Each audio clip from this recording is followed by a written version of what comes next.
रीवा जिले के सिरमौर विधानसभा क्षेत्र में व्याप्त समस्याओं को लेकर आज एनएसयूआई छात्र संगठन के द्वारा अनुविभागीय कार्यालय में विरोध प्रदर्शन करते हुए ज्ञापन पत्र सौंपा गया है। वो प्रमुख मुद्दा था गौशाला का। उसके बाद किसानों को ना तो टाइम में बिजली मिलती है, शाम को 6 बजे के बाद लाइट की कटौती की जाती है।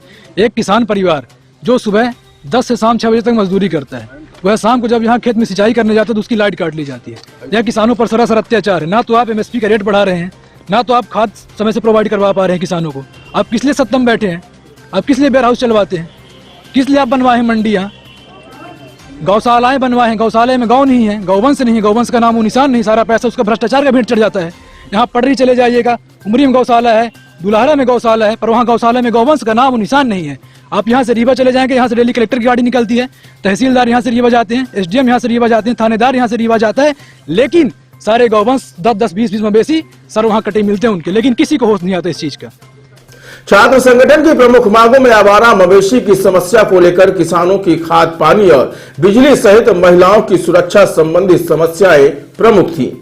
बताया गया कि रीवा जिला सहित विधानसभा क्षेत्र सिरमौर में गौशालाओं एवं गौवंश संरक्षण क्षेत्र में कई गौशालाएं कागजों में निर्मित हैं, जबकि वास्तविक रूप से गौवंश सड़कों और गांव में विचरण कर रहे हैं।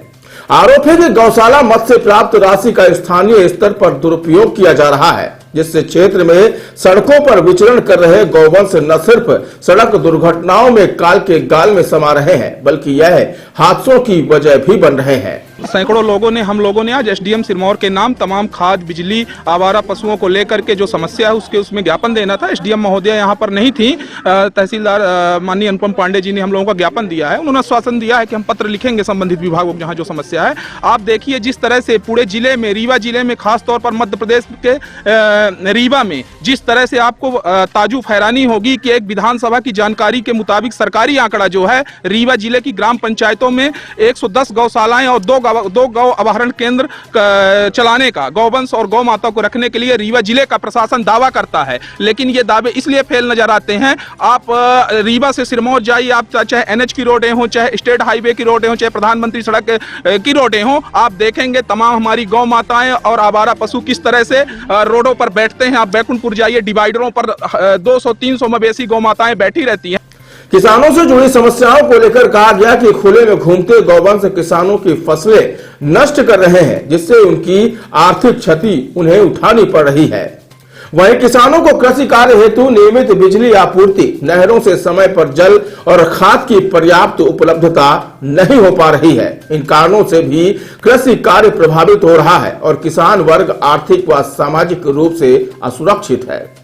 एनएसयूआई ने ज्ञापन पत्र में महिलाओं की सुरक्षा को लेकर भी सवाल उठाते हुए कहा कि ग्रामीण और सार्वजनिक क्षेत्र में महिलाओं की सुरक्षा पर्याप्त नहीं है और उनकी शिकायतों पर त्वरित कार्रवाई का अभाव है, जिससे असुरक्षा का माहौल बना हुआ है।